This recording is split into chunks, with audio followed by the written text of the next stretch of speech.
With the right tools and proper technique, drilling into masonry and concrete is easier than you think. Here's what you'll need to get the job done.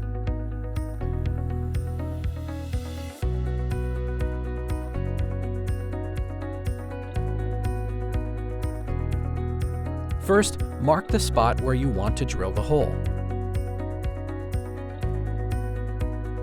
Next, set the depth stop on the drill 1/4 inch longer than the depth needed for the hole.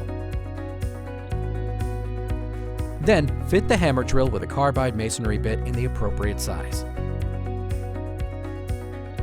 To make a guide hole, grip the drill in one hand and brace the tool with the other, using the handle or back of the drill.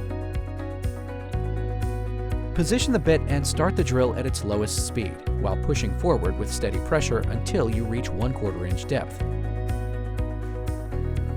Occasionally pull out the bit and blow or vacuum out the dust.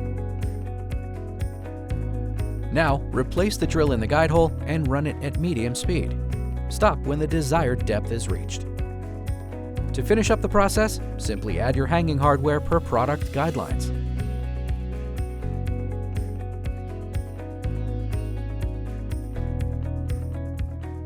Good luck, and thanks for shopping at the Home Depot.